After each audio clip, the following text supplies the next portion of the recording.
अस्सलाम वालेकुम। 9th class के स्टूडेंट्स के लिए चैप्टर नंबर 1 से न्यूमेरिकल नंबर 5 है, calculate the number of ions in the following compounds. तो हमारे पास एलुमिनियम क्लोराइड है, बेरियम क्लोराइड है और सल्फ्यूरिक एसिड है जिनके स्पेसिफ़िक मास हमें दिए गए हैं और हमने बारी बारी इनके अंदर नंबर ऑफ़ आयंस यानी आयंस की तादाद जब इनको वाटर के अंदर डिज़ोल्व किया जाता है तो आयंस कितने बनते हैं, उन आयंस की तादाद हमने मालूम करनी है। तो सबसे पहले हम ए पार्ट जो है वो कंसीडर करते हैं। तो ए पार्ट के अंदर हमारे पास 10 ग्राम एलुमिनियम क्लोराइड है। तो डाटा लिखें, mass of aluminium chloride which is given as 10 ग्राम।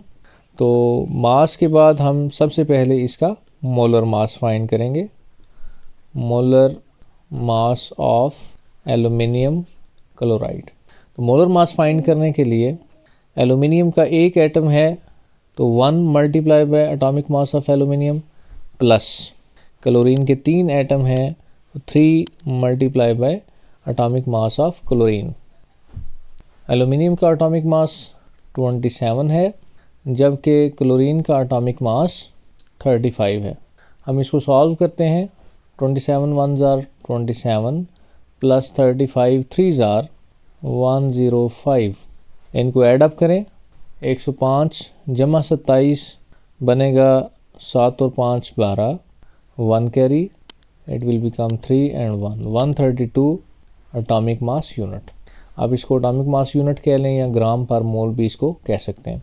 ये हमारा मॉलिक्यूलर मास है एलुमिनियम क्लोराइड का। इसके बाद हम मालूम करेंगे number of moles. Number of moles find करने के लिए गिवन मास इन ग्राम्स को डिवाइड करते हैं मॉलिक्यूलर मास के साथ।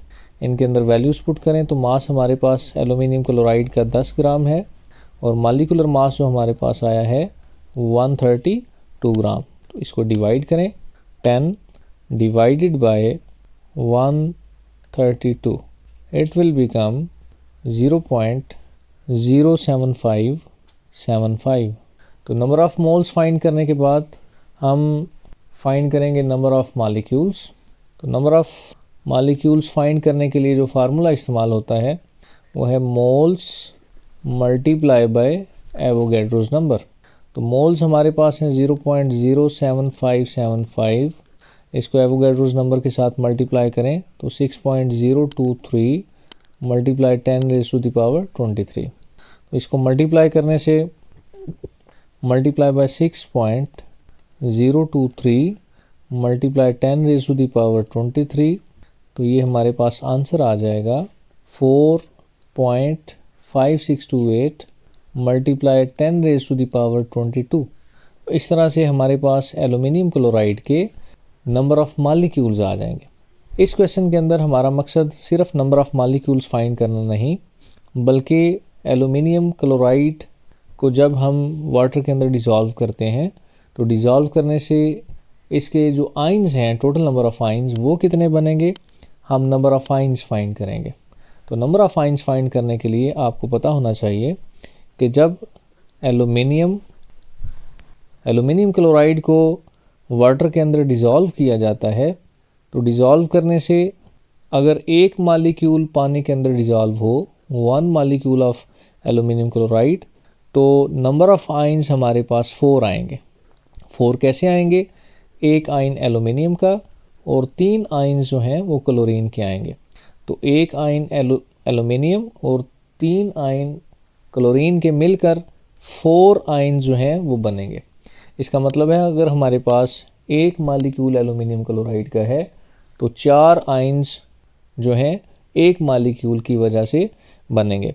और अगर हमारे पास नंबर ऑफ़ मॉलिक्यूल्स इतने हैं जो कि हम फाइंड कर चुके हैं 4.5628 मल्टीप्लाई 10⁻⁻22, तो नंबर ऑफ़ आयंस कितने होंगे, तो नंबर ऑफ़ आयंस 4 टाइम्स जो हैं वो इंक्रीज़ करेंगे।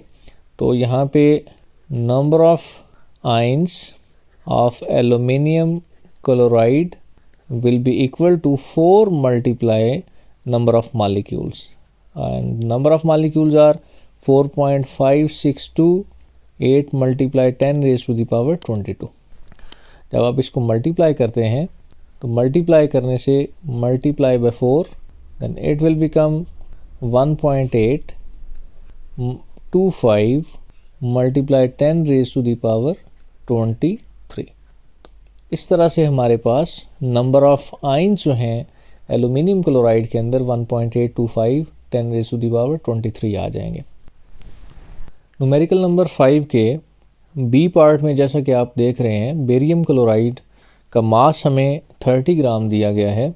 तो सबसे पहले आप डाटा के अंदर नोट करें, mass of barium chloride that is equal to 30 grams. तो इसके बाद हम इसका molecular mass of barium chloride find करते हैं।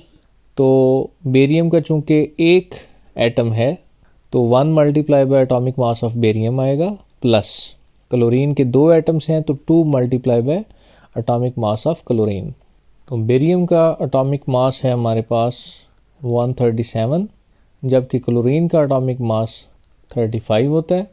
इसको सॉल्व करें तो 137 1s are 137 plus 35 2s are 70, it will become 207, 70 plus 137 it will become 207 atomic mass unit. Molecular mass find करने के बाद हम बेरियम क्लोराइड के 30 ग्राम में नंबर ऑफ़ मोल्स फाइंड करेंगे, और नंबर ऑफ़ मोल्स बराबर होते हैं given mass in grams divided by molar मास। इसमें वैल्यूज़ पुट करें तो मास हमारे पास 30 ग्राम है, जबकि मोलर मास हमारे पास 207 है, 207 ग्राम पर मोल। तो जब हम इसको सॉल्व करते हैं 30 divided by 207 it will be equal to 0.1449। तो नंबर ऑफ़ मोल्स फाइंड करने के बाद हम फाइंड करेंगे कि बेरियम क्लोराइड के 30 ग्राम में नंबर ऑफ़ मॉलिक्यूल्स कितने हैं। नंबर ऑफ़ मॉलिक्यूल्स फाइंड करने के लिए number of molecules of barium chloride that will be equal to moles multiply Avogadro number, इस फार्मूले को इस्तेमाल किया जाता है। तो मोल्स हमारे पास जो हम फाइंड कर चुके हैं वो हैं 0.1449, और एवोगैड्रो नंबर की वैल्यू सबको याद होनी चाहिए 6.023 multiply 10 raise to the power 23। जब हम इसको मल्टीप्लाई करेंगे तो देखें हमारे पास क्या आंसर आता है। ये हमारे पास एवोगैड्रो नंबर की वैल्यू थी जो लास्ट टाइम हमने फाइंड की। इसी को हम मल्टीप्लाई करते हैं with Avogadro number 6.023 multiply 10 raise to the power 23 and it will become 8.7289 multiply 10 raise to the power 22। तो ये हमारे पास नंबर ऑफ़ मॉलिक्यूल्स हैं बेरियम क्लोराइड के जो 30 ग्राम बेरियम क्लोराइड के अंदर मौजूद हैं। तो नंबर ऑफ़ मॉलिक्यूल्स फाइंड करने के बाद हम बेरियम क्लोराइड के आयंस फाइंड करेंगे। Number of ions in 30 gram of barium chloride. तो जैसे कि आप फार्मूले में देख रहे हैं, फार्मूले के मुताबिक जो नंबर ऑफ़ आयंस बनेंगे वो 3 टाइम्स होंगे बेरियम क्लोराइड के मॉलिक्यूल्स की तादाद के। उसकी वजह ये है कि अगर आप 1 मॉलिक्यूल कंसीडर करते हैं बेरियम क्लोराइड का और इसको आयंस में चेंज करते हैं तो हमारे पास टोटल नंबर ऑफ़ आयंस 3 आएंगे। 3 किस तरह आएंगे? बेरियम का एक आयन जबकि क्लोरीन के 2 आयन बनेंगे, और इस तरह इनकी टोटल जो तादाद है वो 3 आयंस बनेंगी फ्रॉम 1 मॉलिक्यूल। और अगर हमारे पास मॉलिक्यूल्स की तादाद ये हो जो कि हम पहले फाइंड कर चुके हैं 8.7289 multiply 10 raise to the power 22, तो हमारे पास नंबर ऑफ़ आयंस कितने बनेंगे? तो इस तादाद का नंबर ऑफ़ मॉलिक्यूल्स का 3 टाइम्स बनेंगे। तो number of ions of barium chloride will be equal to 3 multiply number of molecules 8.7289 multiply 10 raised to the power 22, and we calculate it, multiply this value with 3 and it will become equal to 2.6186 multiply 10 raised to the power 23। तो ये हमारे पास number of ions हैं जो 30 ग्राम barium chloride के अंदर मौजूद होंगे जब इसको हम वाटर के अंदर डिज़ोल्व करेंगे। पांचवें न्यूमेरिकल के सी पार्ट के अंदर हमें सल्फ्यूरिक एसिड के 55 ग्राम जो हैं वो दिए गए हैं और सल्फ्यूरिक एसिड हमारा एक्वस सॉल्यूशन है यानी लिक्विड फॉर्म के अंदर है। तो सबसे पहले हम यहाँ पे नोट करेंगे मास ऑफ सल्फ्यूरिक एसिड H2SO4 जो कि हमें 58 ग्राम गिवन है। तो सबसे पहले बिल्कुल उसी तरह से molecular mass of sulphuric acid हम फाइंड करेंगे। That will be equal to 2 multiply by atomic mass of hydrogen that is 1 plus, चूँकि सल्फ़र का यहाँ पे 1 एटम है तो 1 multiply by atomic number of sulphur, और सल्फ़र का एटॉमिक मास जो है वो 32 होता है, प्लस 4 एटम ऑक्सीजन के हैं तो 4 multiply by atomic mass of oxygen, और ऑक्सीजन का एटॉमिक मास 16 है। इसको सॉल्व करते हैं। 2 1s are 2 plus 13 1s are 32 1s are 32 plus 16 4s are 64। इनको ऐड अप करें तो ऐड करने से ये हमारे पास जो आंसर आएगा वो है 98 एटॉमिक मास यूनिट। आप एटॉमिक मास यूनिट को ग्राम पर मोल भी कह सकते हैं। तो मॉलिक्यूलर मास फाइंड करने के बाद जो नेक्स्ट स्टेप हमारा होता है वो है नंबर ऑफ़ मोल्स फाइंड करना। तो नंबर ऑफ़ मोल्स फाइंड करने के लिए जो फार्मूला है हमारे पास वो है mass divided by molar mass. Mass हमें सल्फ्यूरिक एसिड का जो गिवन है वो 58 है, जबकि मॉलिक्यूलर मास जो सल्फ्यूरिक एसिड का हमने फाइंड किया है वो 98 है। तो इसको कैलकुलेट करते हैं। 58 डिवाइडेड बाय 98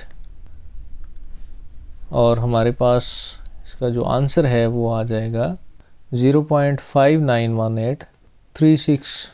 और नंबर ऑफ़ मोल्स फाइंड करने के बाद हम नंबर ऑफ़ मॉलिक्यूल्स फाइंड करेंगे।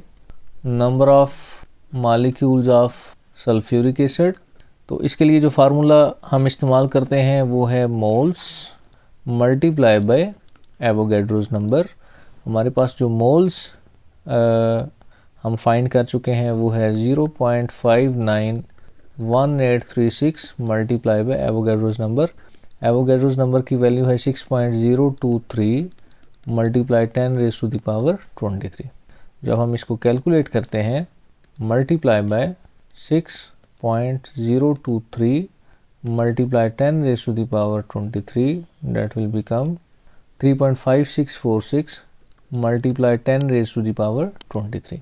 तो ये हमारे पास नंबर ऑफ़ मॉलिक्यूल्स आ गए हैं जो 58 ग्राम सल्फ्यूरिक एसिड के अंदर मौजूद हैं। इसके बाद हम नंबर ऑफ़ आइंस जो हैं वो फाइंड करना चाहते हैं, लेकिन उससे पहले हमें पता होना चाहिए कि अगर हमारे पास 1 मॉलिक्यूल ऑफ सल्फ्यूरिक एसिड होगा तो इसके अंदर आइंस, जब इसको डिज़ोल्व करेंगे वाटर के अंदर, तो इसके आइंस कितने बनेंगे। तो हमारे पास जब ये डिज़ोल्व हो के आइंस की शक्ल इख्तियार करेंगे तो हमारे पास 2 आयन हाइड्रोजन के होंगे और 1 आयन जो है वो सल्फ़ेट आयन होगा, यानी हमारे पास टोटल नंबर ऑफ़ आयन्स जो हैं एक मॉलिक्यूल में से 3 आयन्स बनेंगे। अगर हमारे पास एक मॉलिक्यूल हो तो उसमें नंबर ऑफ़ आयन्स 3 होंगे। इसका मतलब ये है कि हमारे पास अगर number of molecules 3.5646 multiply 10 raise to the power 23 जो कि वैल्यू हमारे पास आ चुकी है, अगर ये मॉलिक्यूल्स की तादाद है तो आयन्स की तादाद इस तादाद का 3 गुना होगी, यानी number of ions of sulphuric acid will be 3 times the number of molecules of sulfuric acid। 3 multiply 3.5646 multiply 10 raised to the power 23। हम इसको कैलकुलेट करते हैं तो 3.56 जो वैल्यू नंबर ऑफ़ मॉलिक्यूल्स की कैलकुलेटर में हम ऑलरेडी फाइंड कर चुके हैं, इसको हम मल्टीप्लाई करेंगे, मल्टीप्लाई विद 3। तो हमारे पास जो आंसर आएगा वो है 1.0693 multiply 10 raise to the power 24। तो इस तरह से हमारे पास नंबर ऑफ़ आइंस जो हैं सल्फ्यूरिक एसिड के अंदर, सल्फ्यूरिक एसिड के 58 ग्राम के अंदर जो नंबर ऑफ़ आइंस हैं वो भी हम मालूम कर चुके हैं। नेक्स्ट टाइम इंशाल्लाह न्यूमेरिकल नंबर 6 के साथ हाज़िर होंगे।